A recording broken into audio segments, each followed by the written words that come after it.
Buenas tardes. La Universidad Autónoma de Baja California, a través del Instituto de Investigaciones Culturales Museo, les da la más cordial bienvenida esta tarde a las presentaciones de los libros Retiembla en sus centros la Tierra y Mexicali 7.2, réplicas y narrativas de los reubicados del sismo de abril de 2010. Esta tarde nos acompañan el doctor Jorge Alberto Meneses Cárdenas, coordinador de la obra Retiembla en sus centros la Tierra, y el doctor Carlos Antonio Romero Ramírez, autor del libro Mexicali 7.2, réplicas y narrativas de los reubicados del sismo de abril de 2010, a quienes damos una cordial bienvenida a este foro universitario. Antes de continuar, me voy a permitir leer algunos datos de nuestros invitados. El doctor Meneses es egresado de la licenciatura en Antropología Social por la Escuela Nacional de Antropología e Historia, maestro en Sociología Política por el Instituto Mora y doctor en Estudios Latinoamericanos por la Universidad Nacional Autónoma de México. Entre sus últimas publicaciones está el libro Los nuevos rostros de la migración. Desde 2001, ha publicado artículos científicos y capítulos de libros, así como trabajos de divulgación, crónica y poesía. A partir de 2014 ha sido articulista en diversos periódicos y revistas impresas y digitales, como La Silla Rota, Consideraciones, El Sol de Coahuila, El Imparcial de Oaxaca y The Mexican Times.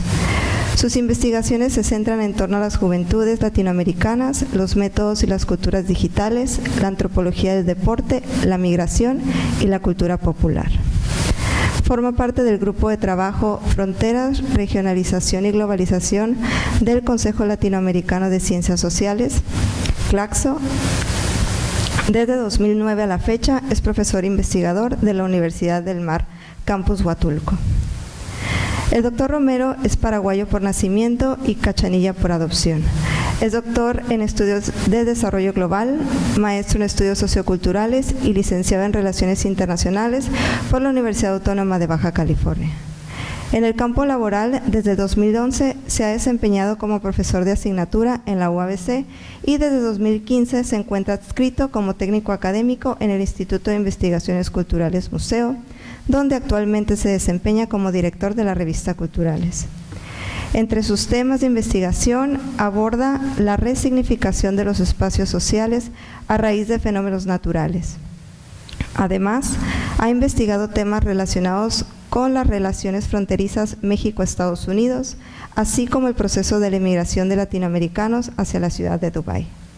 La obra que hoy nos presenta, Mexicali 7.2, réplicas y narrativas de los reubicados del sismo de abril de 2010, es el resultado de su tesis de maestría, trabajo que realizó entre agosto de 2010 y mayo de 2012. Dicha obra se publicó como resultado de la selección anual para el libro universitario UABC 2018. Para continuar con el programa, cedo la palabra al doctor Jorge Alberto Meneses Cárdenas.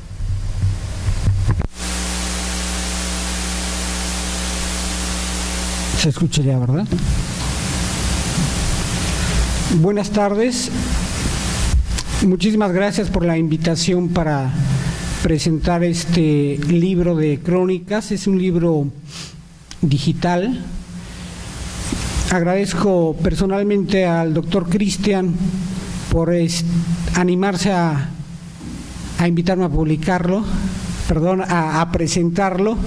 Y la verdad es que me da mucho gusto porque independientemente de que lo que voy a hablar es sobre los sismos del 2017 y que pareciera que estamos más tranquilos, considero que lo que deseo compartir es parte de la experiencia de publicar un libro a partir de la catarsis.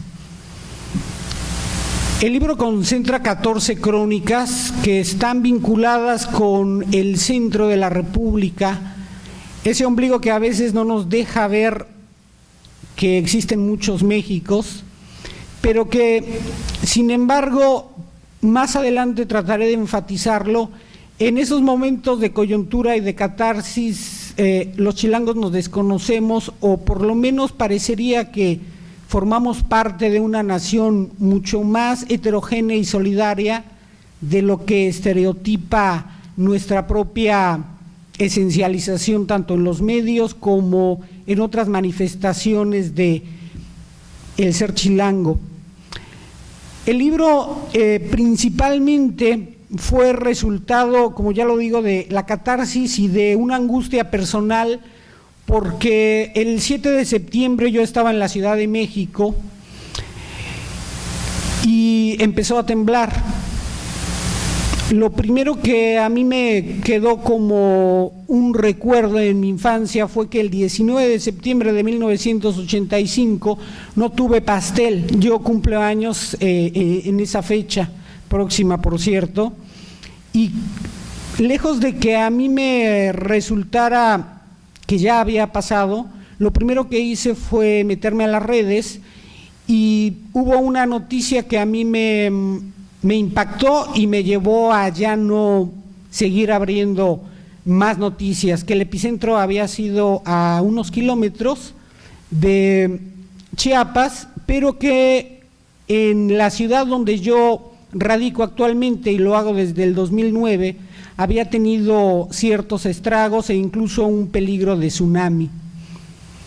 Lo que hice fue cerrar la computadora y al ver que mis allegados estaban bien, puesto que nos comunicamos vía telefónica, vía WhatsApp, no hice más que intentar dormir. Al siguiente día me di cuenta de que la tragedia en Oaxaca era muy notable, principalmente en el Istmo de Tehuantepec y en la costa de Oaxaca. Esto me empezó a dar un malestar articulado con sentimientos encontrados, porque muchos de los estudiantes a los cuales yo les he impartido clase desde el 2009 vienen del Istmo de Tehuantepec, una región caracterizada por ciertas normatividades culturales que parecería que son propias nada más de ahí, pero que se expanden a lo largo y ancho de las 8 regiones de Oaxaca. En algunas partes le dicen Guelaguetza, en otras Mano Vuelta, en otras Tequio, pero en todas es que la comunidad funciona a través de la articulación de las redes de solidaridad.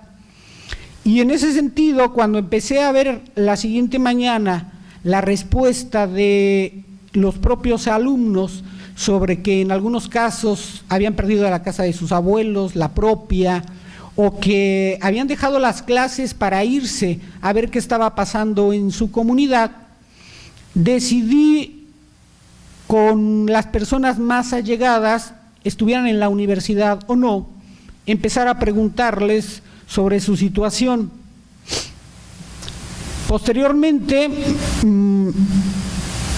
unos días después, tiembla en la Ciudad de México y me vuelve a tocar esa sensación de la infancia, puesto que ahora no solamente había visto en los medios de comunicación lo que había pasado en Oaxaca, sino que particularmente en la zona sísmica cercana a mi casa estaba pasando lo que normalmente la clase media no había sufrido, que era un desastre natural, cerca de la colonia del Valle, de la Portales, y de una franja que quizá dirían los sociólogos está gentrificada y parecería que no va a sumarse a algunas problemáticas sociales de espontaneidad, pues resulta que sucedió todo lo contrario.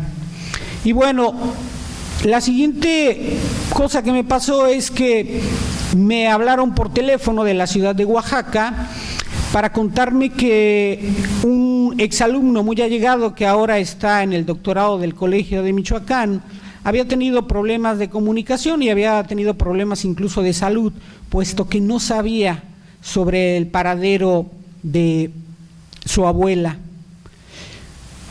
Esto en términos emocionales y afectivos me empezó a quitar un poco el sueño. Lo platiqué con un colega de la Universidad del Mar y le dije, no sé cómo sacarlo, y me dijo, pues por lo pronto yo voy a hacer caravanas para ir al Istmo de Tehuantepec. Nosotros hemos tenido un proyecto con los Meroicots, más conocidos como los Guaves, en donde parecía zona de guerra cuando me enseña las fotos. Mi única forma de entender, curar un poco mi insatisfacción fue escribir un correo electrónico, principalmente a exalumnos de la Ciudad de México, donde trabajé por muchos años, y exalumnos de la Universidad del Mar. En ambos casos son gente con un perfil heterogéneo, pero que en alguna medida son allegados tanto a mi vida académica como a mi vida laboral, y en muchos casos también muy personal. Les propuse hacer una crónica que tuviera como elemento central los sismos de esas dos fechas. Les dije que lo único que les pedía es que no fuera una crónica de ficción, que no, por eso no tuviera recursos literarios, y que contaran su experiencia o la de los otros en un formato libre. Considero que la crónica, como un elemento de divulgación y una herramienta de literatura, es una herramienta fronteriza porque atraviesa tanto la narrativa como algunas de las técnicas de las ciencias sociales, como puede ser el testimonio, la etnografía, la observación, y puede amalgamar ciertas formas que pueden dar cuenta de relatos que guarden la memoria de un acontecimiento. El perfil de estas 14 crónicas es de universitarios, tanto millennials como de la generación perdida a la que yo pertenezco, pero con una heterogeneidad de formaciones académicas que da como resultado, creo, sus plumas. Es decir, aquí publican comunicólogas, filósofas, filósofos, antropólogos, politólogos, una diseñadora de modas e incluso la presentadora del noticiario de Azteca Noticias de Oaxaca. Esto nos puede dar un panorama más o menos de cómo estuvo construida a través de un libro digital también nuestras comunicaciones digitales. Pusimos fechas, pusimos el planteamiento de los criterios mínimos a los que nos debíamos apegar para que fuera dentro de la heterogeneidad un contenido que mayoritariamente apelara a ciertas normatividades, y dejamos que el tiempo pasara. Sin embargo, a mí me apremiaba, quizá un poco presuntuoso, que el libro saliera el siguiente año. Por eso di un deadline bastante corto, en el sentido que teníamos que tener la primera versión en 2 meses y medio. Y para mi sorpresa, todos los trabajos incluso empezaron a llegar días antes. Y cuando los leí, la primera sensación que tuve fue honestamente muy humana, en términos de que los recuerdos volvieron a nacer y no hubo una crónica en la que yo no llorara, no hubo una crónica en la que yo no sintiera que lo que yo les había pedido me lo habían devuelto con creces. ¿Qué contextos tocan o qué situaciones tocan estas 14 crónicas? Hay una diversidad de microcontextos, pero que tocan los afectos familiares tan diversos que, por ejemplo, Johan Gordillo actualmente es un doctorado, hace un doctorado en sociología en una universidad holandesa, pero en ese momento le tocó en la Cámara de Diputados. Él era asesor de una diputada de una fracción en ese momento, y tuvo que recorrer la ciudad prácticamente caminando porque recibió una terrible noticia. El Repsamen, una escuela que después fue muy conocida, y muy conocida lamentablemente, entre otras cosas, por la muerte de muchos niños, por el uso de una historia ficticia para el rating. Este joven Johan narra cómo la desesperación lo hizo no sentir las piernas, no sentir que estaba haciendo lo que normalmente no hace, correr y tratar de darse esperanza, porque no tenía ninguna respuesta ni de su madre, que era la que iba a ir por el hermano menor y el hermano menor que estudiaba ahí. Esta historia es contada en tercera persona, pero genera en términos personales muchísima emotividad, porque Johan tiene otro hermano que se llama Yael. A él yo le dirigí la tesis en la licenciatura, y Yael es actualmente, espero ya egresado de la maestría del CIESAS, y justamente él estaba en el CIESAS en una clase con el actual presidente del CIESAS, Fernando Salmerón, cuando los tienen que evacuar, y él también narra cómo a partir de ese momento sale disparado a ver qué había pasado en el centro en la avenida Tlalpan, puesto que su abuela vivía ahí.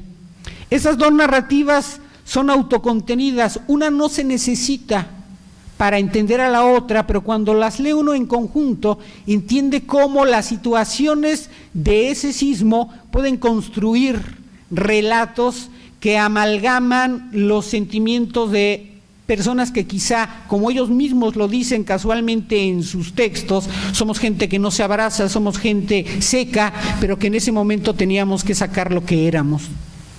Otro tipo de narrativas están los que hicieron la huida en viaje express, es decir, los que a partir del 7 de septiembre a las 11:49 de la noche están en Huatulco y ante la sacudida que no se calma, empiezan las noticias falsas también y empiezan a decir que viene un tsunami.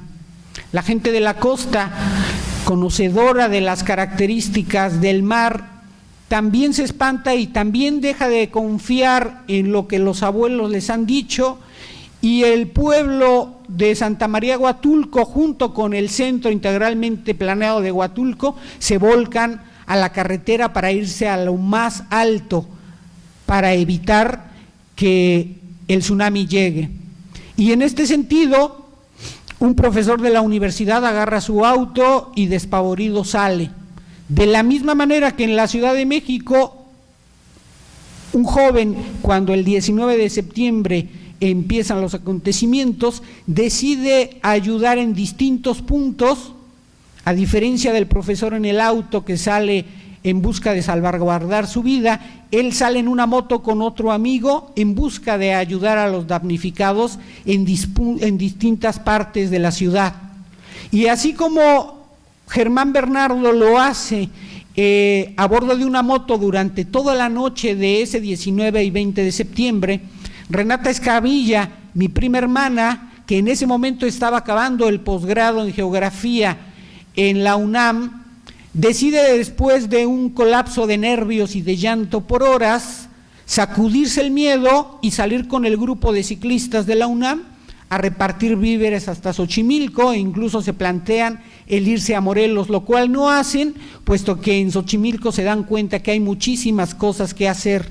Y ella retrata cómo la gentrificación, como buena antropóloga y geógrafa, tiene en los medios de comunicación dos tipos por lo menos de tragedias: la que sucede en los grandes edificios y la que sucede en Tláhuac y en Xochimilco, donde parecería que no hay problema porque son casas de un piso, son casas de adobe, pero que lejos de lo que puede verse sin la espectacularización, ella narra los sentimientos de solidaridad de jóvenes millennials que van en parvadas de bicicletas a tratar de contribuir con lo que parece es el surgimiento de una sociedad que se da cuenta que por más que hablemos mal de nosotros mismos, en los momentos clave resurge, nos indianizamos y construimos acciones y relatos que cambian la historia maniquea que muchas veces podemos construir a partir de eso. Otra de las características de estas crónicas es de personas que no salieron necesariamente a las calles porque o no estaban en el país o no estaban en los puntos donde sucedió eso, pero que deciden reconstruir las historias tanto del 7 como del 19 de septiembre a partir de un trabajo netamente etnográfico y antropológico, es decir, entrevistan a personas que fueron afectadas o a personas que nos narren cómo vivenciaron esos escenarios para construir en la memoria otra forma de contar lo que podemos entender como un relato escrito a muchas voces. Ese es el caso de Javier Lugo, estudiante del Colegio de Michoacán, que él en unas vacaciones de diciembre se da la tarea de entrevistar a afectados por el Istmo, tanto de Juchitán como de la ciudad de Oaxaca, y en lugar de aprovechar esas vacaciones para convivir o para hacer lo que sea, se da la tarea de citarse con varias compañeras o ex compañeras de la universidad y reconstruir en esos relatos el punto de vista del actor. Osiris Vasconcelos, actual estudiante de Sociología en el posgrado de la UAPJOP, hace lo propio, hace a través de algunas amigas las narrativas de dos contextos, el Istmo de Tehuantepec y Cuernavaca. Por absurdo que parezca, él construye narrativas de dos personas que están en polos diametralmente opuestos en términos de kilometraje, pero que puede articular cómo se vivió en el estado de Morelos y la denuncia sobre la manipulación política de los acontecimientos, y por otro lado en el Istmo de Tehuantepec, en donde más que la denuncia hubo una acción espontánea. En el Istmo de Tehuantepec hay una tradición sobre las mayordomías, las velas y otras celebridades, en donde la familia nuclear se convierte en el grupo extenso, y ese grupo extenso se puede convertir en todo el pueblo para organizar un evento mortuorio, una boda o incluso el robo de una novia. Pues en ese relato Osiris Vasconcelos puede dar cuenta de cómo esa acción colectiva genera poder ubicar los distintos posicionamientos tanto de la familia como de los grupos más grandes para construir esa vivencia en distintas manos. Sabina Morales y Camila Morales, dos hermanas, una doctora en ciencia política y otra artista plástica, iban a celebrar el fin de semana siguiente el baby shower de la hija de Sabina.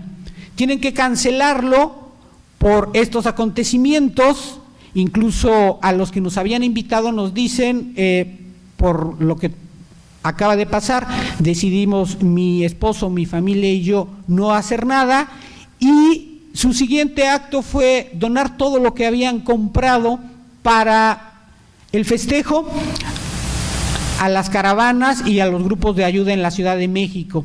Sin embargo, Camila no se queda contenta con ir a un centro de acopio a donar. Ella se va a distintos puntos de Puebla y de Morelos, junto con algunos amigos de la universidad, de la UNAM, y hace algo similar a lo que se hace en Huatulco con algunos de los alumnos y profesores, ir a pueblos a llevar tanto la ayuda en especie como la ayuda física. Por otro lado, tenemos el testimonio. ¿Me pueden regalar?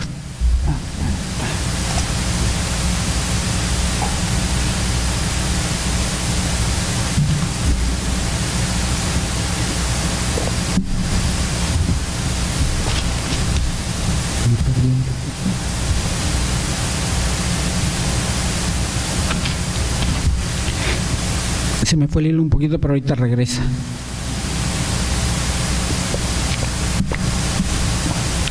Tenemos el testimonio de Naima Dávalos, quien ella no se dio cuenta, estaba en la ciudad de Panamá de vacaciones, hasta que un turista le dice: ¿cómo está tu familia? Ella no entiende lo que le dice, cree que es una broma, cree que es un cortejo, y cuando el turista le vuelve a repetir, le dice: ¿a qué te refieres? Dice: acaba de temblar en tu país. Dice que a pesar de que obviamente rápido se pudo comunicar con sus padres, las vacaciones no volvieron a tomar su cauce. Intentó guardar la calma, pero no pudo generar eso a lo que uno va de vacaciones, y a partir de eso ella, como estudiante del Colegio de San Luis, empieza a hacer un relato sobre las personas con las que hizo trabajo de campo para su tesis de maestría, y empieza a encontrar cómo a partir de lo que ella construye se da cuenta que no solamente en las condiciones sociales en las que nos inmiscuimos dentro de un desastre como este tipo es importante visibilizarlas de forma distinta, sino que también las tragedias están atravesadas por el género, y ella principalmente trata de ubicar el papel de las mujeres en estos acontecimientos, y ella tanto ubica a grupos de la Ciudad de México exigiendo que se le dé prioridad a las mujeres indocumentadas que estaban en las maquilas en la colonia obrera de la Ciudad de México, como el papel de las mujeres en la zona Chontal y en la zona Itzmeña, que entre otras cosas son las encargadas de estar tanto cuidando a los niños como haciendo la comida o repartiendo la comida.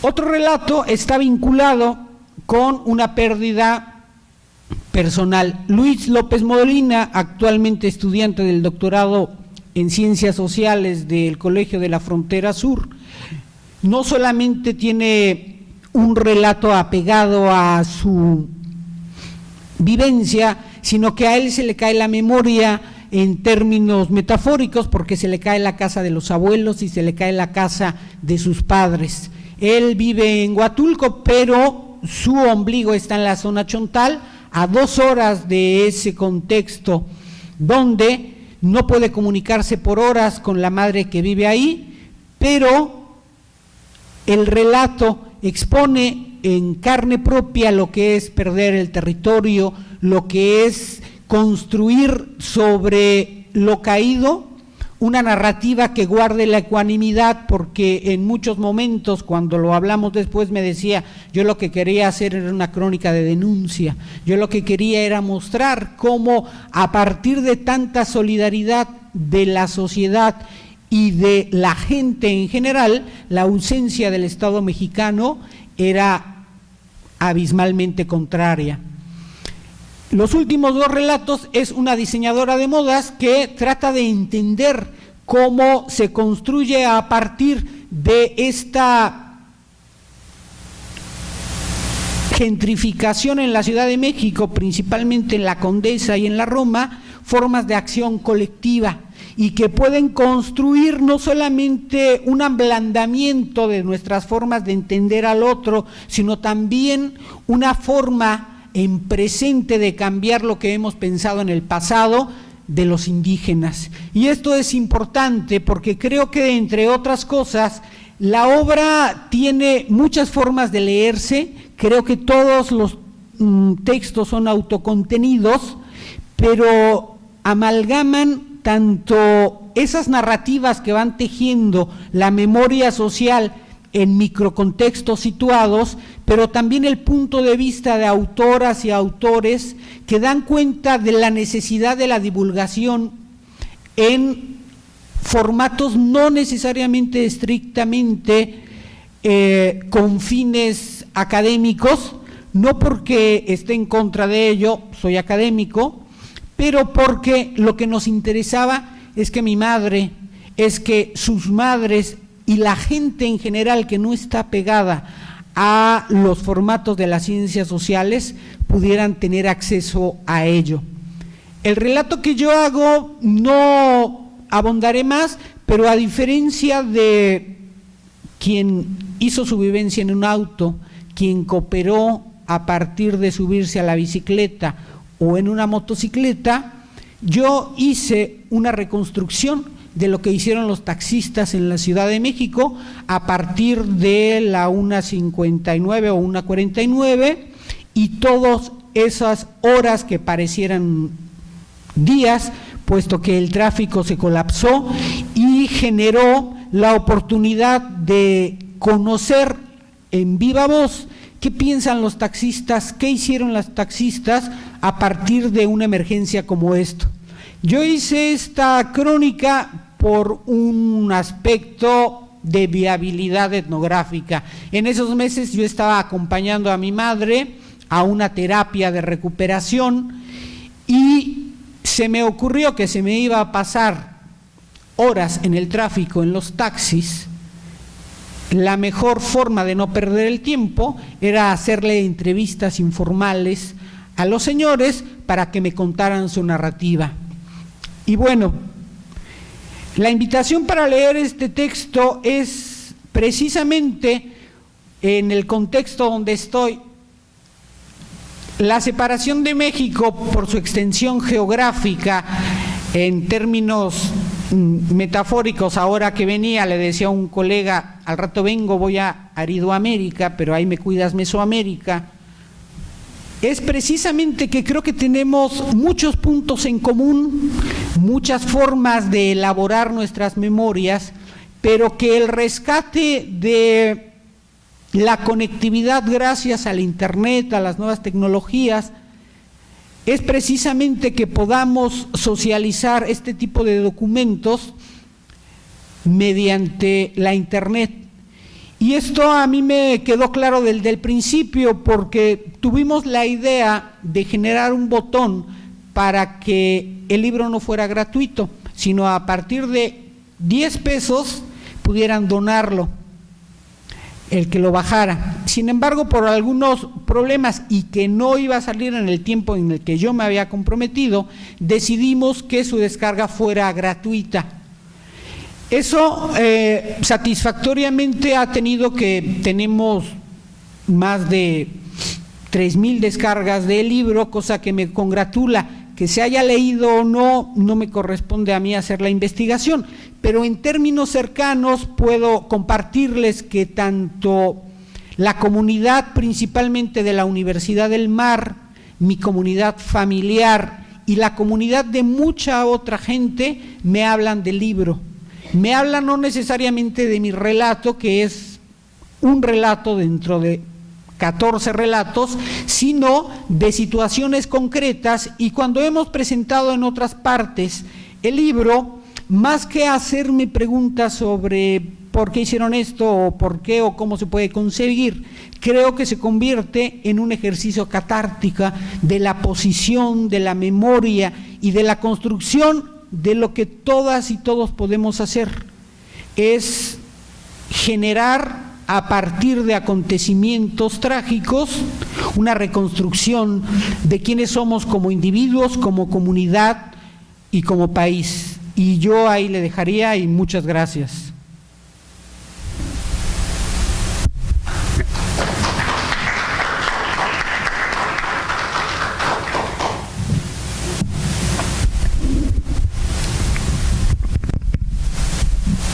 Buenas tardes a todos, gracias por su presencia. A continuación yo les voy a compartir ya desde este lado de la frontera el resultado de lo que fue este trabajo, que originalmente fue la tesis de la maestría realizada aquí en el instituto entre agosto del 2010 hasta mayo de 2012. Y fue resultado de la tesis de maestría. ¿Y por qué surge el interés? Principalmente por mi condición como extranjero, como migrante. Algo que desde que llegué aquí me impactó era cómo vivir y asimilar el hecho de vivir en una zona sísmica de una forma tan natural, sabiendo que en cualquier momento se puede presentar un sismo, un fenómeno de la naturaleza que te puede transformar y puedes perder todo lo que has construido en cuestión de segundos. Eso siempre me ha impactado. En verdad, cuando ingresé a la maestría, el plan de estudiar el sismo o el tema del terremoto no estaba contemplado. Esto fue llegando solo.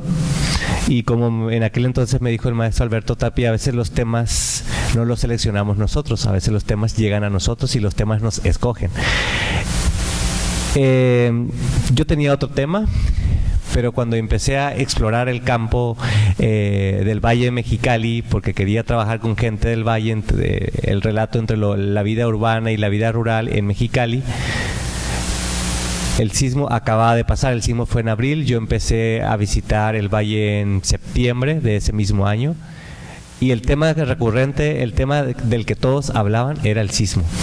¿Qué fue lo que pasó el 4 de abril? Independientemente de que yo llevara mi tema o un mini guión de lo que yo quería abordar, lo único que la gente quería hablar era el sismo. Entonces eso me empezó a tocar la puerta y a reflexionar sobre ello. Y también dije, pues algo que siempre me causó curiosidad era cómo vivir en una zona sísmica y cómo asimilarlo como parte de tu vida cotidiana. Entonces empecé a analizar esa posibilidad y así fue que empecé a construir mis objetivos, mi plan de trabajo, de qué quería saber del sismo. Entonces vi que uno de los elementos que se había trastocado y se había transformado totalmente a raíz del evento del 4 de abril era el tema de los espacios, el territorio, el terreno se había perdido y ahora los ciudadanos del Valle de Mexicali se estaban encontrando en una situación de que tenían que dejar su lugar de origen, un lugar que algunos tenían más de 30 años viviendo ahí, construyendo con fruto de su sacrificio un hogar, con sus familias, sus propios terrenos, como ellos mismos decían, mi pequeño huerto, mis vacas, mis animales, mis vaquitas, mis vegetales que me servían para autosustentarme y de repente ahora lo pierdo todo y que el gobierno no tenía una respuesta. Entonces eso me llamó mucho la atención, me impactó, en verdad fue un impacto muy fuerte de cómo porque para muchos el terremoto ya había pasado 5 meses, ya acabó, eso ya era caso cerrado, pero vas al valle y encontré casos que mucha gente seguían con esperanzas de tener una respuesta, una certidumbre en cuanto a la situación que iban a vivir debido a que habían perdido todo lo que físicamente habían construido. Pero al hablar con ellos, indagar y explorar más sus vivencias, sus narrativas, me percaté de que la pérdida más fuerte no fue la física, sino la pérdida emocional, de perder esa conexión con su espacio físico. También implicó la pérdida de los lazos familiares, los lazos de amistad, el sentimiento de vulnerabilidad. Les hizo repensar de que están en un terreno sísmico y de que vivimos constantemente en una zona sísmica donde nuestra vida corre constante peligro. Y eso lo repetían en el caso de los 4 entrevistados que se incluyen en la obra. Fue recurrente ese elemento de la experiencia tan cercana a la muerte a raíz del sismo de abril del 2010. Y un fragmento de lo que comparte una de las entrevistadas es lo que aquí les quiero compartir, porque ella lo hizo y lo concretó en un diario. O sea, nunca había escrito un diario, en mi vida nunca había escrito, pero lo tomé como una experiencia, dice, como una catarsis, porque no sabía qué hacer, no quería hablar con nadie, todos tenían el mismo problema. Entonces, para desahogar y sacar esa angustia, ese miedo que tenía, dice, lo empecé a escribir. Y ella dice en una parte introductoria de su mini diario, que me permitió entrar a esta parte tan íntima y me dio los permisos para compartirlo. Y doña Patti dice: Sakamoto, mi comunidad pequeña, como de 300 habitantes, con 69 años de fundación. Este domingo 4 de abril me cambió la vida. Era el fin del mundo. Me volvía loca, desesperada, viendo la tierra volverse como culebra, partiéndose en grietas y brotando agua por todas partes, saliendo volcanes de arena, gente gritando, niños llorando. Todos empezamos a salir corriendo de nuestras casas, buscando un lugar más seguro. Las carreteras estaban todas agrietadas. No podíamos pasar, había corrientes de agua. La desesperación de la gente se dejaba ver en todos. Yo lloraba y rezaba. Pensaba que no íbamos a salir nunca de esto que estábamos viviendo. Me faltaba uno de mis hijos y su familia.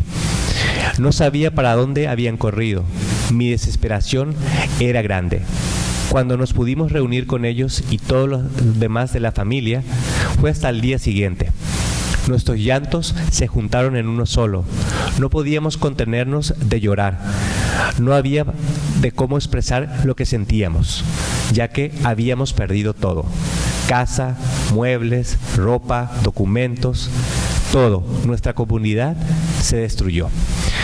Sakamoto es uno de los ejidos del Valle de Mexicali, que formalmente se quedó bautizado por los mismos pobladores como el pueblo fantasma, y que está grafiteado y rayado en todas las pocas paredes que quedaron de pie como pueblo fantasma. Y ellos mismos, los residentes ahora del fraccionamiento Renacimiento del Valle, dicen: ¿de dónde eres? Somos del pueblo fantasma. Y así quedó grabado para la memoria de todos ellos. Al momento de empezar a recabar estas informaciones, yo lo dividí en 3 grandes escenarios, porque todos en algún momento me hablaban desde la nostalgia de lo que vivían en el Valle, cómo llegaron. La mayoría de ellos eran migrantes que llegaron de otros estados de la República por cuestiones laborales y se decidieron asentar en Mexicali. Entonces lo dividí en 3 momentos. El primero era los recuerdos del Valle. ¿Cómo es el valle que ellos recordaban? El valle que habitaban antes del sismo, porque todos hablaban de la pizca de algodón, de cómo era el cuidado del ganado, de cómo era el cuidado de los cultivos y la producción que ellos generaban, tanto para vender como para su propio sustento. Entonces, el primer escenario es los recuerdos del valle. En un segundo momento abordo la experiencia del sismo, cómo se vivió el 4 de abril, y las estrategias de sobrevivencia que cada familia o cada comunidad estableció para poder sobrellevar la situación que estaban viviendo. Y por último, después del sismo, la experiencia en estos nuevos espacios, que actualmente son 3 nuevos espacios. Para ese entonces habían en construcción 2, el Renacimiento del Valle y el Nuevo Hogar. Entonces, para delimitar mi obra, mi trabajo, también la existencia de estos nuevos fraccionamientos que fueron creados me sirvió para delimitarlo de una forma muy fácil, porque trabajé nada más con los reubicados asentados en estos 2 nuevos fraccionamientos, donde tuve acceso a la experiencia de todos los residentes del Valle de diferentes ejidos. Y hice entonces una cronología del antes, el durante y el después de la experiencia del sismo, y mediante el uso de las narrativas que ellos me compartían. Los temas más recurrentes dentro de estas narrativas era el tema de cómo resignificar y valorar la vida. Decían: yo ahora veo la vida de una forma diferente. Y doña Paula me decía: fue como un volver a nacer. Porque ella dice: yo estaba preparada, yo me agaché, me tapé la cabeza y le dije a Dios que si era el último día de mi vida, que ella se entregaba y que esperaba que sea lo que Dios quiera, dice. Pero como no sucedió eso, yo estaba lista para eso, no sucedió, volví a nacer, dice, y estoy volviendo a vivir y ahora veo la vida de una forma diferente. Eso por un lado. El valor de la familia y de la amistad, dice.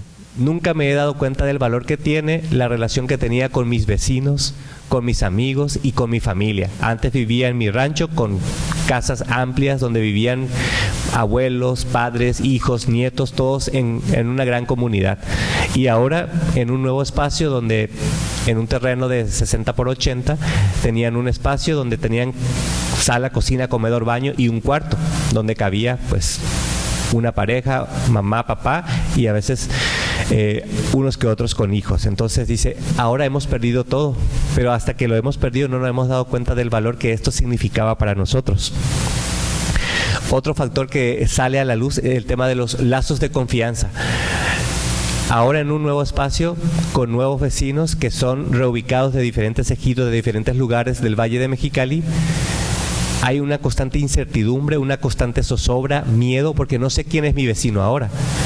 No sé, no puedo confiar, he perdido la confianza, dice, porque mi vecina, mi amiga, mis familiares ahora fueron reubicados en otros terrenos, algunos en otra cuadra, algunos en el otro fraccionamiento, estamos alejados. Y el tema de el sentido de la pertenencia y la adscripción, o sea, decían: soy del Valle de Mexicali, dice, pero ahora el lugar donde vivo, donde habito, y esto lo recalcaban todos, yo ya no vivo en el Valle, ahora estoy en un fraccionamiento que agradecemos, dice, tiene pavimento, tiene baños, tiene recolección de basuras, pero esto no es el Valle, esto es como vivir en un fraccionamiento más de Mexicali. De vivir en el Valle, ahora vivo en una ciudad, dice. Porque la forma, dice, sí nos ayudaron a solventar y a solucionar de una forma inmediata el tema del lugar donde vivir. Pero dice, nos quitaron lo que era la vivencia del Valle de Mexicali, porque ahora es vivir en un fraccionamiento. Y el tema de la nostalgia es un tema que ha recurrido de forma constante, porque todos recordaban al valle como el gran valle productor que generaba trabajo. Aquí dice, ganabas bien desde tu casa, teniendo tus cultivos, criando tus animales, incluso generando trueques, intercambiando productos entre vecinos. Pero ahora todo eso ya no lo podemos hacer. Muchas familias sobrevivían así. Yo ya no puedo tener en un terreno de 60 por 80 metros, no puedo tener a mis animales, no puedo tener mi huerto. Entonces todo eso lo perdí. Y es un tema, la nostalgia y la añoranza.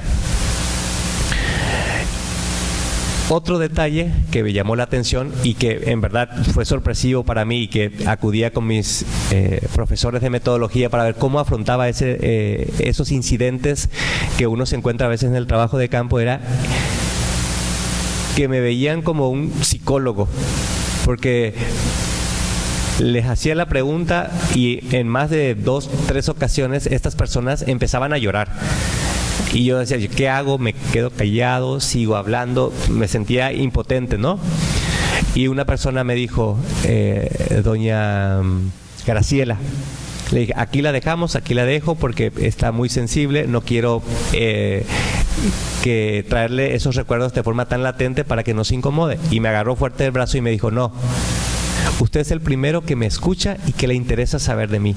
Estos temas yo no puedo platicarlos con mi familia porque sufren por la misma angustia.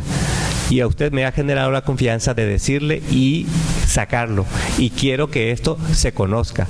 En verdad eso sí fue un momento muy fuerte, muy emotivo, por el tema de que la confianza que me dieron 2 personas sobre esto, y yo les recomendé, les dije, hay servicios de psicólogos, de atención psicológica que son totalmente gratuitos, que están ofreciendo para este tipo de incidentes, de emociones tan fuertes. Y me decían, pero es que yo no estoy loca, al psicólogo van los locos. Entonces, y eso fue un elemento también que yo no lo tenía presente, de cómo consideraban ellos el servicio de un psicólogo. Yo, ¿por qué? Es que mi marido no me va a dejar. Al psicólogo van solo los locos y yo no estoy loco. No sé lo que siento, no sé lo que vivo, no sé lo que me pasa, porque un día amanezco aquí, miro el techo y digo, ¿dónde estoy? ¿Estoy en el valle o estoy en Mexicali? O estoy en mi casa, estoy en el rancho, o estoy en este nuevo hogar, decían.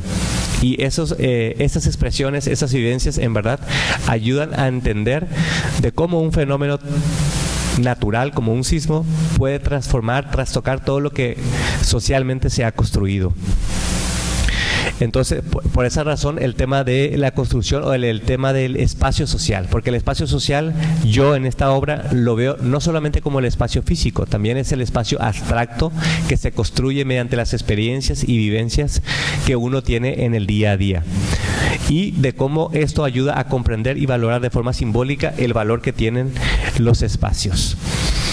La obra está dividida en 4 capítulos, que también lo dividí de acuerdo a estos 3 enfoques que les comenté. El primero, Mexicali como un espacio social sísmico, la contextualización, desde dónde está situado geográficamente Mexicali, el tema de la zona sísmica de Mexicali, que es una zona telúrica, y de los riesgos que esto implica. En un segundo momento abordo el contexto y los antecedentes de la zona, de cómo se habita el valle, cómo llegaron a formarse estos poblados en el valle. En el tercero, el desastre, los espacios sociales y el tema de la apropiación e identificación con el espacio donde vivían estas familias. Y por último, entre el viejo espacio y el nuevo lugar, el cambio de asentamiento y de sus experiencias. Un elemento que yo rescato como aporte, como rescate de esta obra, es que también me ayudó a mí a tener y a ordenar de forma constante el tema de la diferencia, porque muchos decían, es que fue el terremoto. Y en la investigación y con mis asesores me decían, es que seguimos repitiendo o recalcando el tema de darle al fenómeno natural la culpa de los resultados o de las incidencias que genera un fenómeno natural. Y hay un detalle importante, dice, hay una diferencia muy grande entre lo que llamamos fenómeno natural y lo que vamos a llamar desastre. Mientras un fenómeno natural ocurre de manera ordinaria y constante, el desastre ocurre de manera sorpresiva y repentina y con afectaciones en la cotidianidad de un asentamiento humano. Y que debemos recordar que no todos los eventos de la naturaleza son generadoras de desastres y no todos los desastres son producidos por las acciones de la naturaleza. Porque eso era un elemento constante que se repetía, o sea, el hecho de culpar a la naturaleza como la productora de nuestra desgracia. Eventos naturales ocurren de forma constante, siempre van a estar presentes, pero el hecho de la vulnerabilidad o de las condiciones poco favorables para los asentamientos humanos a veces son los que causan realmente la pérdida y de lo físico y de lo social en cuanto a la experiencia del sismo. Y como parte de otro de los aportes del trabajo, digo yo, vivimos en una zona sísmica, somos habitantes de un lugar telúrico donde el tema de hacer prácticas de campañas de concientización, hacer el 4 de abril o el 19 de septiembre, el hecho de réplicas o simulacros de evacuación y demás, sí, lo hacemos de forma constante, pero sabemos que el momento que pase un evento de esta magnitud no actuamos de la misma manera. El miedo, la angustia, el susto que nos embarga ante estos eventos nos hace actuar de forma inconsciente y a veces hasta de hacernos daño a nosotros mismos. El hecho de afrontar un evento de esta naturaleza siempre nos hace sacar el otro lado que a veces no conocemos de cómo podríamos actuar ante eventos de esta magnitud. Otro de los hallazgos es que como seres sociales y como habitantes de una zona sísmica debemos ser seres conscientes y más de que conscientes, seres prácticos. Y yo les preguntaba a muchos de ellos a raíz del sismo, que ya habían pasado meses y ya incluso algunos después de un año, ¿qué les dejó esta experiencia? ¿Qué estrategias de sobrevivencia tienen ahora después del sismo? Y es una pregunta que yo siempre recalco a todos. Ahora, ¿tienes alimentos perecederos en tu casa? ¿Tienes resguardo de agua? ¿Tienes medicamentos listos? ¿Tienes linternas? Y todos decían, no. Entonces, ¿de qué manera vamos a concientizarnos y aprender de que vivimos en una zona sísmica y que debemos estar preparados? ¿Qué pasaba en los supermercados, en las tiendas aquí en la ciudad? Fueron avasallados porque todos fueron con compras compulsivas porque no sabían qué iba a pasar. Entonces, si sabemos que vivimos en una zona sísmica, creo que una cosa que debemos de reflexionar es que debemos estar preparados, tener estrategias de sobrevivencia, campañas, ya sea en la casa, con los vecinos, con los amigos y en la misma colonia, de cómo vamos a comunicarnos, tener un teléfono de emergencia para comunicarnos entre todos. Pero a casi ya 10 años de este evento, es una pregunta que yo lo sigo haciendo y muchos dicen, no lo tengo, no lo hago. Por lo menos tener alimentos perecederos guardados en la casa, medicamentos, documentos. Mucha gente perdió todos sus documentos de identidad que se mojaron. En algunos casos donde hubo incendios dentro de la casa, perdieron todo. Entonces, ¿qué estrategias establecemos a raíz de esa experiencia? ¿O cuántas experiencias más debemos experimentar para poder establecer estrategias de prevención para nosotros y para nuestros seres queridos? Otro enfoque donde yo considero que también puede resultar a raíz de este análisis, ya cuando elaboro las conclusiones finales y que lo dejo como una consideración abierta para todo lo que le interesa escribir o analizar, estudiar sobre este tema, y que me llamó la atención era que también se puede abordar el tema del terremoto, de los espacios sociales desde la cuestión de género. ¿Por qué? Yo trabajé en total con 5 personas. En la tesis van incluidas las experiencias de 4, 3 mujeres y 1 hombre. ¿Qué pasaba? En el caso de las señoras con las que trabajaba, daban mayor relevancia al tema de las emociones y las relaciones interpersonales. Mientras que en el caso de don Andrés, lo que más le llamaba la atención y el impacto que que tuvo para él el sismo fue las pérdidas económicas. El trabajo que ya no iba a poder realizar era totalmente enfocado a lo económico, a la pérdida material. Y por el otro lado, la mujer, el valor de las emociones, los sentimientos, los lazos de confianza, la familia, la amistad. Eso también es algo que rescaté y que lo dejo ahí abierto, lo dejo en el tintero para quien quiera profundizar o analizar más allá desde la perspectiva de género. Entonces, en las conclusiones, dejo claro que el terremoto del 4 de abril del 2010 en la ciudad de Mexicali, en específico en el Valle, marcó el recuerdo, nos marcó y nos hizo recordar que vivimos en una zona sísmica y que somos ciudadanos que vivimos en una zona vulnerable. Y que aunque tengamos programas de protección civil, campañas de concientización, en verdad, ante un evento, cuando el evento se presenta, a veces no actuamos de la forma que deberíamos actuar. Las reacciones son sorpresivas. Y los mismos afectados recalcan que las respuestas por parte del gobierno fueron lentas y burocráticas y que muchos de ellos también se tuvieron más a la estrategia de cadenas de solidaridad entre vecinos, entre amigos que llegaban y que les otorgaban un espacio donde seguir viviendo por semanas, algunos por meses. Sabemos que ante estas situaciones las respuestas las queremos de forma inmediata, pero pues sabemos que las respuestas gubernamentales a veces son más extensas, más largas y no podemos exigir que nos resuelvan a todos de un día para otro la situación.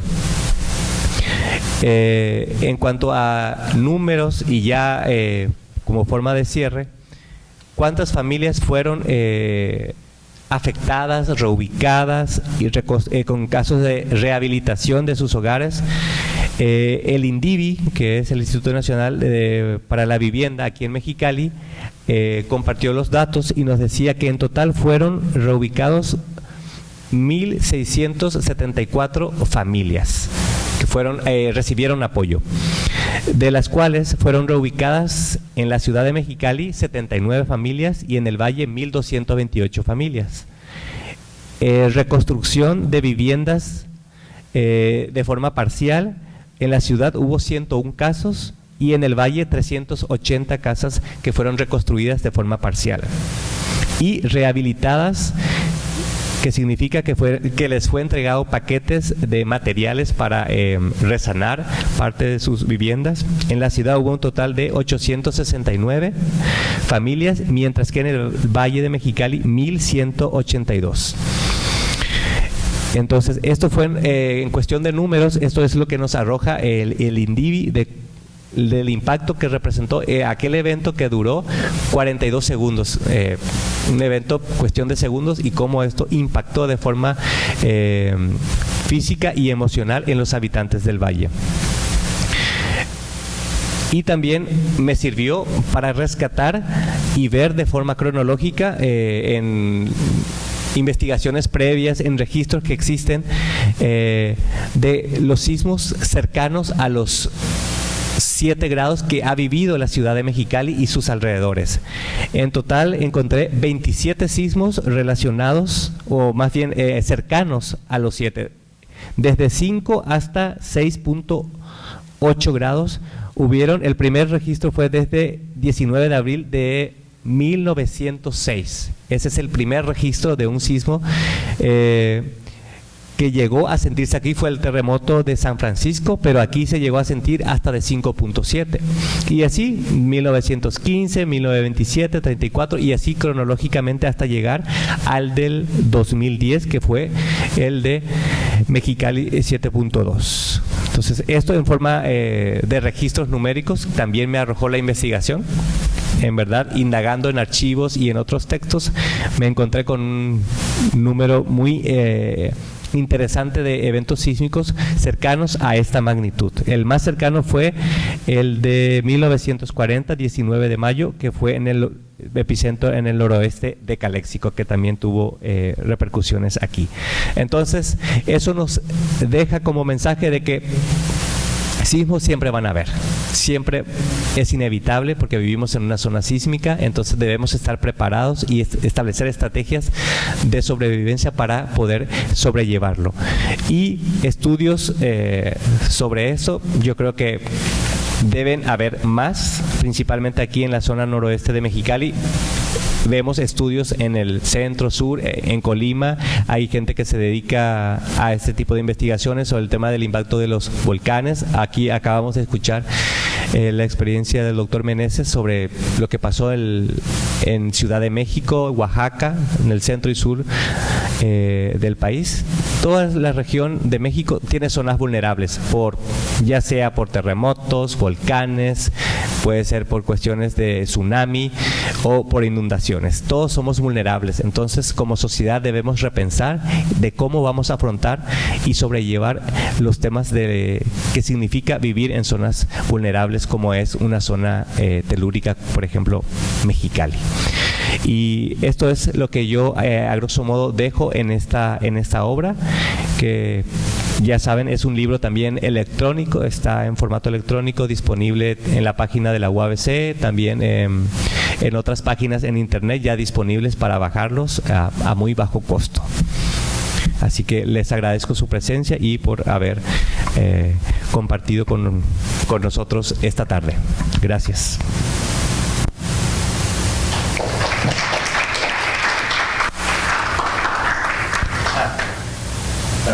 Este pequeño anuncio que dejo ahí es que esto no quedó en el tintero, se sigue.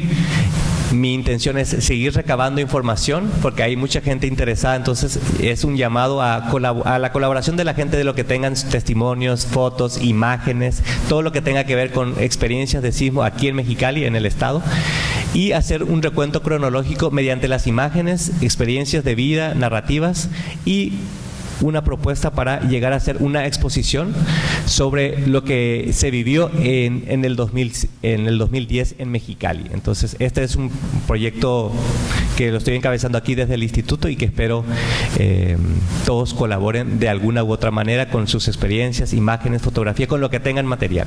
Entonces, esto luego se va a difundir por otros medios para que se pueda ir recabando mayor información. Ahora sí, cierro mi participación. Gracias. En este momento abrimos espacio para preguntas y comentarios. Quien quiera decir algo, le acercaremos el micrófono.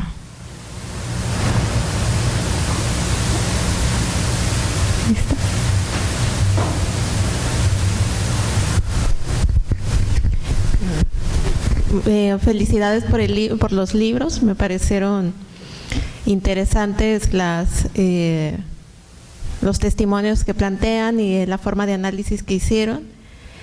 Y bueno, una de mis preguntas, que sé que no eran los objetivos del libro, pero que yo creo que lo vieron, es pues cuál era el papel del Estado ahí, ¿no?, en esta catástrofe, porque está un poco invisibilizado, digamos, en las presentaciones, quizá en el libro sí está, y también los medios de comunicación, que yo creo que tienen en estos casos un papel fundamental, ¿no?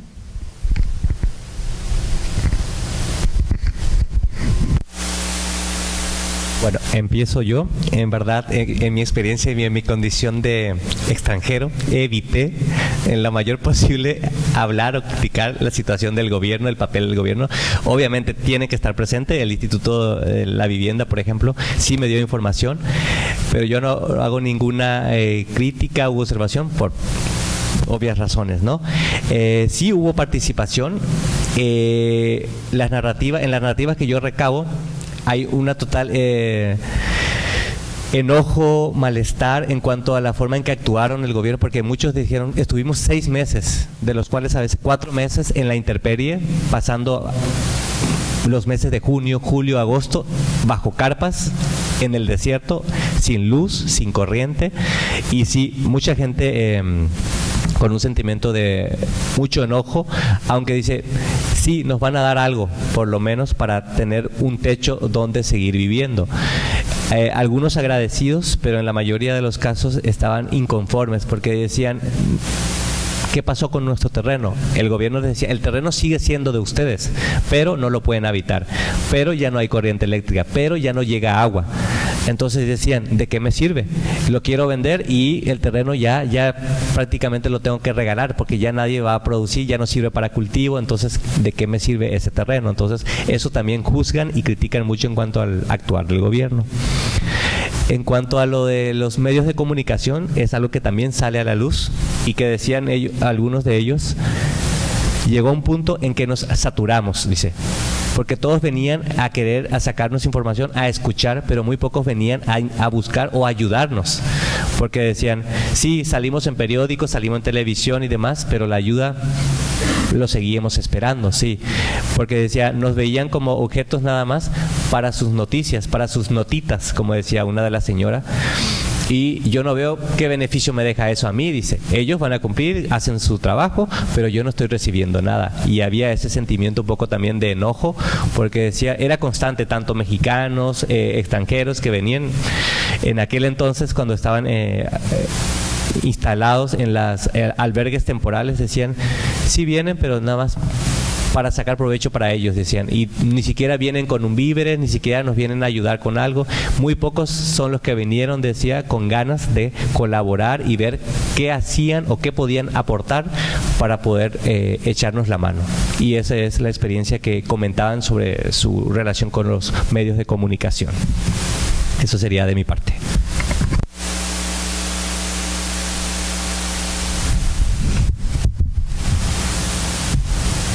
Coincido más o menos con el doctor Carlos en cuanto a que la visibilización del papel del Estado pues es como en una temporalidad más larga. La siguiente semana vamos a tener otra presentación en Huatulco y uno de los que escribieron en la obra me decía, a mí me interesa mucho estar ahí para dar cuenta de lo que dice la comunidad sobre estos 2 años y la relación con el Estado,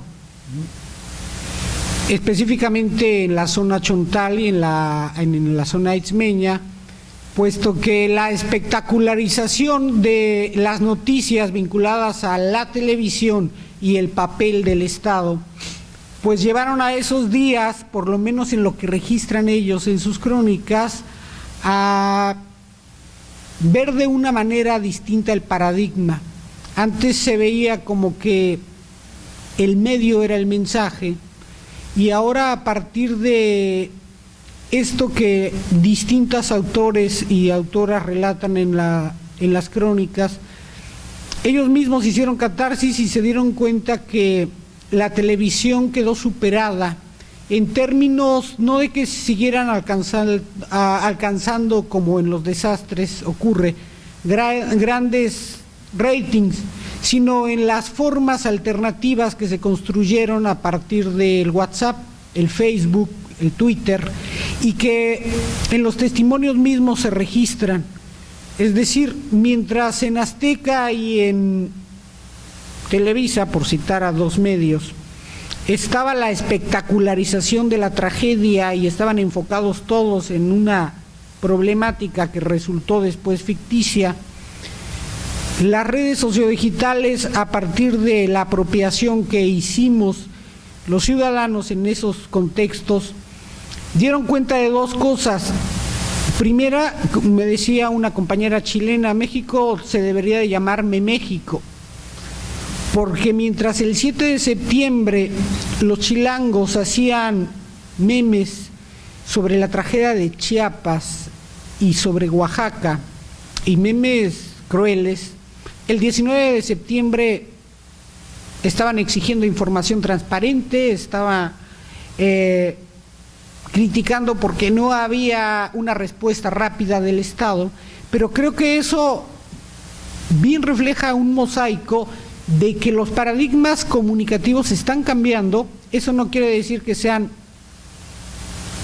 o estén exentos del amarillismo. Ahora con las noticias falsas mejor que nunca lo podemos entender, pero creo que ahí podemos vincular que hay una etapa nueva en relación a la socialización de noticias que ya no son homogeneizadas por la televisión, pero también al tratamiento que le damos los ciudadanos. Mientras no afecte a la ciudad o no nos sentamos inmiscuidos en ese imaginario local, regional o nacional, pareciera que nos podemos burlar, pero cuando ya sentimos que las entrañas están un poco más tocándonos nuestros lugares habituales, pareciera que nuestra forma de manifestarnos y de exigir resultados es diferente.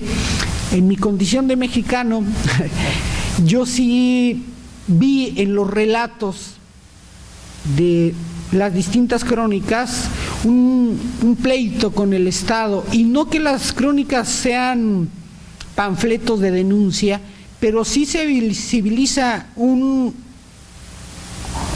divorcio con las instituciones en los 3 niveles, tanto en Oaxaca como en Morelos, en Puebla y en Chiapas, donde se rescatan gran parte de las crónicas, que pareciera no nos sentimos ni representados ni confiamos. Y por ello creo que estos acontecimientos son un pulso y una fotografía, más no toda la película. Ahora que vengan los aniversarios, como ya están surgiendo en Oaxaca, y la siguiente semana en la Ciudad de México, vemos cómo resurgen las problemáticas y cómo en distintos contextos pues las ayudas han sido o escasas o mal planeadas, o la insatisfacción, como diría el doctor Carlos, mientras a algunos en términos de género les importa más el rollo material, creo que el rollo emocional es algo que es una herida que sigue, aunque se trate de cicatrizar y se trate de suturar, en la memoria de las amas de casa, en la memoria de las mujeres, de una manera distinta, al igual que el tratamiento que se hace en la televisión y en las redes sociodigitales.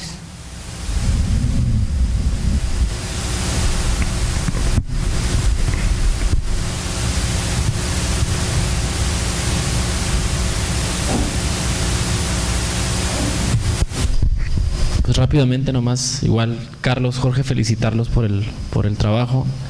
Se me hace muy interesante que los dos retomen la crónica, ¿no? El rescate de la voz de los protagonistas de estos sucesos, uno desde más orientado hacia la academia, y el otro que también igual de valioso, ¿no? El rescate de la voz para generar conciencia y conocimiento sobre estos aspectos.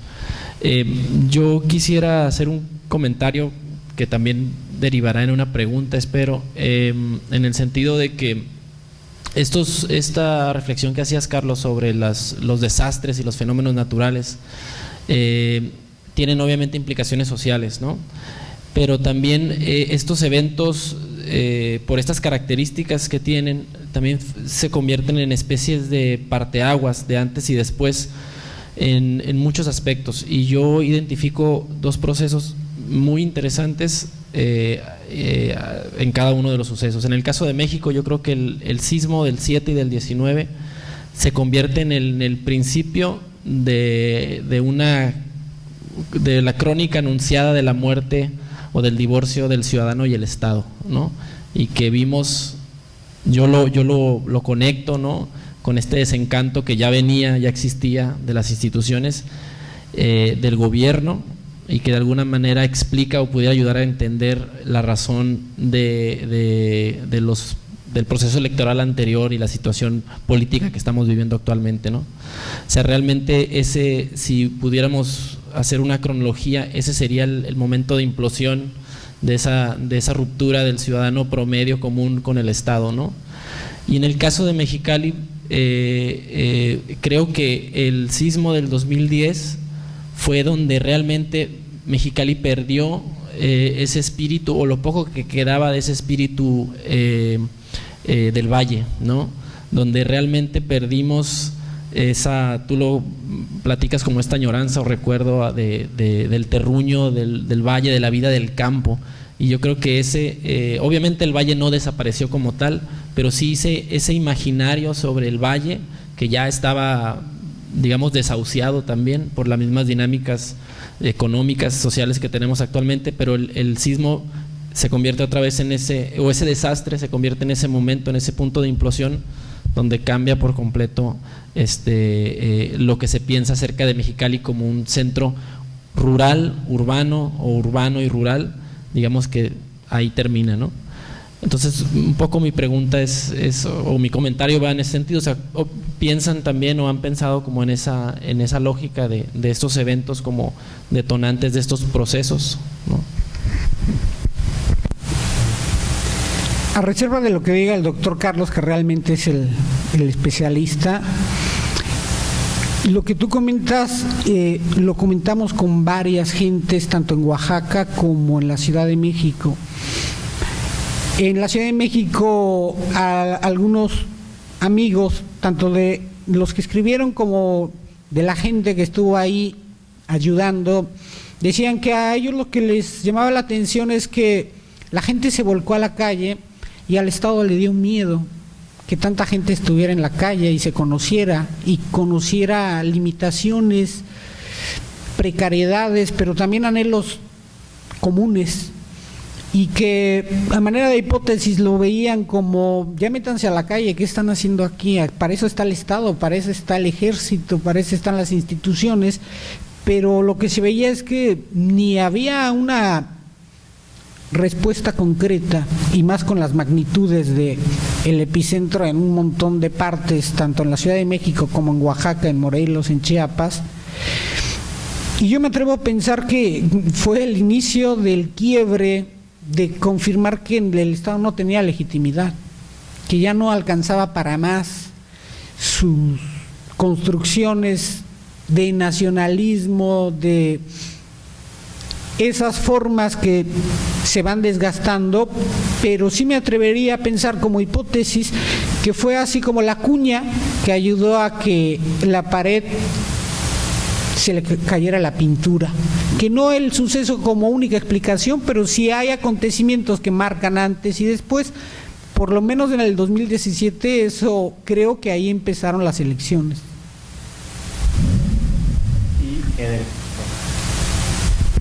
En el caso de Mexicali sí, evidentemente hubo una separación, un rompimiento, un quiebre.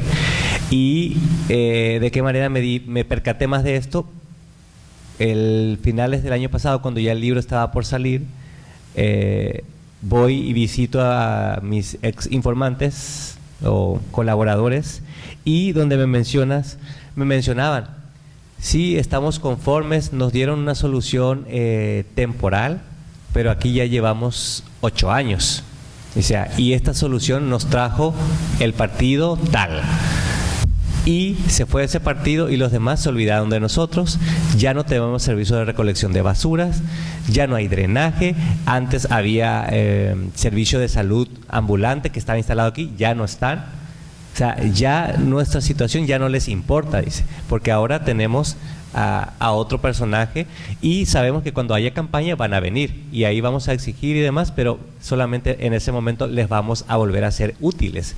Entonces ya al final la solución lo tuvimos que buscar nosotros, lo tuvimos que pedir ayuda a nuestros familiares en Estados Unidos, aquellos que tenían lazos o familiares allá.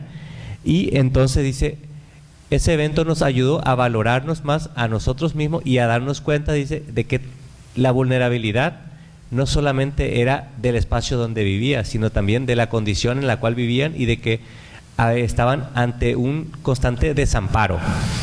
Para muchos la solución se dio en su momento, fue en 2010. Al año siguiente muchas familias seguían desamparadas porque no tenían todavía la respuesta del gobierno de que iban a ser reubicados. Algunos, a 8 años del evento, seguían sin recibir. ¿Por qué?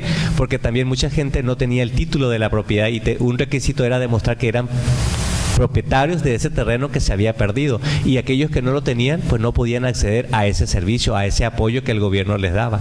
Entonces todo eso generó una molestia generalizada, y decían que ahora solamente nos buscan para cuando son campañas electorales. Y sí, era una molestia muy generalizada, y muchos decían, ahora ya no queremos saber de ellos, Ahora nosotros vamos a establecer nuestras campañas, hacemos nuestros eventos culturales, deportivos para juntar dinero y ayudar al vecino que se quedó sin casa y al que el gobierno no le ayudó. Y nosotros juntos, dando madera, material, le estamos construyendo. Entonces, estrategias de sobrevivencia, y ellos buscan por su propio medio, porque decía, el gobierno sí nos ayudó en su momento, pero ahora ya no significamos nada para ellos. Y eso es uno de los puntos de quiebre que sí efectivamente está presente y sigue latente en el Mexicali, que también no solo fue eso, sino también lo que menciona Cristian, el sentido de pérdida de lo que era el valle rural, el valle agrícola de Mexicali, que ahí sigue, físicamente ahí sigue, pero muchas de las dinámicas ahora ya son totalmente diferentes o ya se convirtieron en dinámicas totalmente urbanizadas.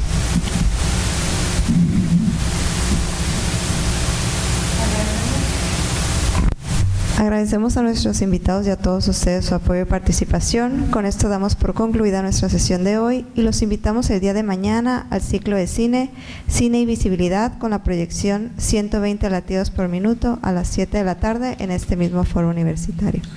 Gracias y tengan todos ustedes muy buenas noches.